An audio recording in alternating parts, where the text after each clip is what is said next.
جی بسم اللہ الرحمن الرحیم، السلام علیکم دوستو۔ جو ایک سلسلہ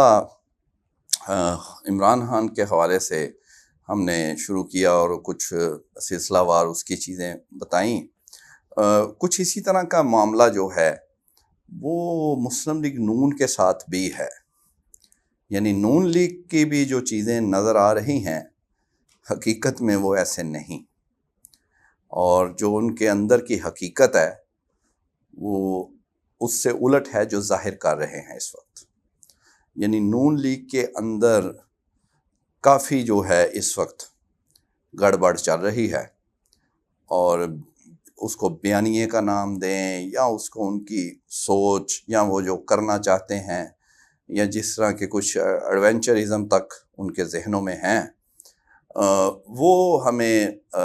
باخبر ذرائع سے معلوم ہوئے ہیں۔ ایگزیکٹلی تو وہ جو ان کے ابھی ہمیں چیزیں پتہ چلی ہیں وہ ایک دو دن یا کوئی چند دنوں میں انشاءاللہ وہ بھی آپ کو ایگزیکٹلی بتا دیں گے، لیکن یہ آپ سمجھ لیں کہ وہ چاہے مزاحمت ہو مفاہمت ہونی زیادہ مزاحمت ہے، لیکن نون لیگ جو ہے وہ کسی ایسے موڈ میں ہے کہ وہ جیسے ہوتا ہے کہ آپ آخری کوشش یا ایک کوشش اور اپنا سیاسی زندہ رہنے کے لیے، سیاست میں سیاسی زندگی کے لیے، یا جو اس کو نام دیں، پارٹی کو زندہ رکھنے کے لیے یا وہ دوبارہ بحال کرنے کے لیے،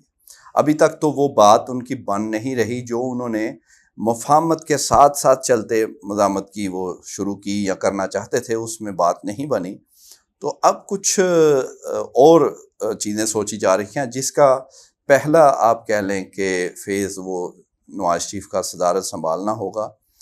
اور اس کو آپ یہ محض ایک پارٹی صدارت نہ سمجھیے گا۔ کچھ چیزیں ہمیں معلوم ہوئی ہیں جو آگے چل کے انہوں نے کرنا ہے، جو پلان ہے، اور ایگزیکٹلی ابھی اس کو کاؤنٹر چیک کرنا باقی ہے۔ ایک تو ہے کہ وہ آپ کو پتہ ہے ہم نے ایسے منہ اٹھا کے بات نہیں کرنی ہوتی، ٹھیک ہے، جو لوگ کرتے ہیں کریں، خوش رہیں، ان کو جو بھی وہ ہے ان کی مرضی ہے، لیکن وہ ہمارا تو یہی ہے ابھی تک، اور یہی انشاءاللہ رہے گا کہ جب بالکل کنفرم چیز ہو جائے، اتھینٹک اس کی بالکل آخر میں جائے، تو پھر ہی آپ تک پہنچانی چاہیے، اور اس دوڑ میں نہیں لگنا کہ وہ آدھی پکی ہوئی ہے اور آپ کے سامنے رکھ دوں اور بعد میں وہ خراب ہو۔ فل اگر کنفرم ہے تو وہ تھوڑی سی فیصلے بدل بھی جاتے ہیں، تو وہ بندے کو اتنا اس میں افسوس نہیں ہوتا۔ تو اس لیے آپ نے یہ ذہن میں رکھنا ہے کہ مسلم لیگ نون بھی اندر کھاتے ان کے بھی بہت سارے معاملات ایسے ہیں جو نظر نہیں آ رہے، اور وہ کچھ ایسا کرنے کا سوچ رہے ہیں کہ جس سے وہ کوئی ان کی سیاسی زندگی جو ہے وہ انہیں مل جائے، اور کوئی دوبارہ اس میں ضروری نہیں ہے کہ وہ میاں صاحب کو یا کوئی، وہ اوورال اس میں وہ سوچ رہے ہیں۔ ابھی تک تو اس میں جو پہلے انہوں نے کوششیں کی وہ ناکام رہے، کیونکہ خان صاحب کو اس کا وہ فائدہ الٹا ہو جاتا ہے۔ اور یہ جو آپ دیکھ رہے ہیں یہ وردی بدلنا اور پہن کے یہ سامنے ہے، یہ وہ کوئی یہ نہیں ہے، یہ کچھ اور ہی سوچ رہے ہیں۔ وہ ایک محترمہ جو ہیں وہ ان کے اپنے حد تک ہے، وہ اس کو بہتر سمجھتی ہیں، ٹھیک ہے، وہ ان کی مرضی، خاتون ہیں، ان کا احترام تو بہرحال ہے، وہ کرنا ہے۔ لیکن دوسری طرف جو معاملات خان صاحب کے ہیں وہ اسی طرح آپ سمجھ لیں کہ اتار چڑھاؤ ساتھ ساتھ، جو آپ کو کہا ہے نا، پیرلل چیزیں چل رہی ہیں، اگر بہتری ہے ساتھ رکاوٹیں بھی ہیں، اور کبھی بالکل ہمیں لگتا ہے کہ وہ بہتری والی بات آگے آ گئی اور رکاوٹیں پیچھے، کبھی وہ رکاوٹیں آ جاتی ہیں، کیونکہ بیچ میں یہ پیچیدگیاں بہت زیادہ ہیں، اتنا آسان نہیں ہے معاملات بالکل ہی جو ہے وہ کسی کی خواہش یا مرضی کے مطابق چلیں۔ تو محتاط اور احتیاط کے ساتھ ہی بہتر ہے یہ چیزیں چلنی، کیونکہ ان کی اپنی پارٹی کے اندر بھی اختلافات ہیں جس کا ان کو نقصان ہوتا ہے۔ اور دوسرا جو ایرانی صدر کا معاملہ ہے، ان کا وہ جو جاں بحق ہوئے ہیں ہیلی کاپٹر کریش میں، وہ جو ماہرین ہیں، ایکسپرٹس ہیں ایئر فورس کے یا یہ ایروناٹیکل انجینئرنگ، یہ چیزیں جو سمجھتے ہیں، ان سب کا یہ خیال ہے اور وہ اس پہ پورا انہیں یقین ہے کہ اس طرح کا ہیلی کاپٹر اور یہ سارا معاملہ یہ محض حادثہ نہیں ہو سکتا، بلکہ یہ کچھ ضرور ہے ایسا کہ جیسے اس کو کوئی تحریب کاری، کوئی دہشت گردی یا گرانا مارنا یا کوئی ایسی چیز اندر ہی کوئی دھماکہ خیز مواد، کچھ نہ کچھ خرابی ماہرین کے خیال میں ایسی ضرور ہے، کیونکہ ان کا کہنا ہے کہ یہ جو ہیلی کاپٹر ہے اگر اس کے دونوں انجن بھی فیل ہو جائیں تو یہ پھر بھی آرام سے لینڈ کر سکتا ہے۔ تو اس کے باوجود ایسا ہونا، اور پھر یہ جو جس علاقے میں جو سرحدی علاقہ ہے، یہ بھی آپ کو یہ بتا دوں، ایک اہم بندے نے یہ بتایا ہے کہ آذربائیجان جو ہے جہاں پر یہ ہوا، اس کے سرحدی علاقے ایران اور آذربائیجان کا، آذربائیجان میں یہودی لابی بہت زیادہ ہے۔ یہ ایک اہم بندے نے یہ کنفرم کیا ہے، اور ادھر اثر و رسوخ ہے اسرائیل کا، اگرچہ وہ ابھی ظاہر ہے وہ مان تو سکتے نہیں، نام مان رہے ہیں کہ یہ کوئی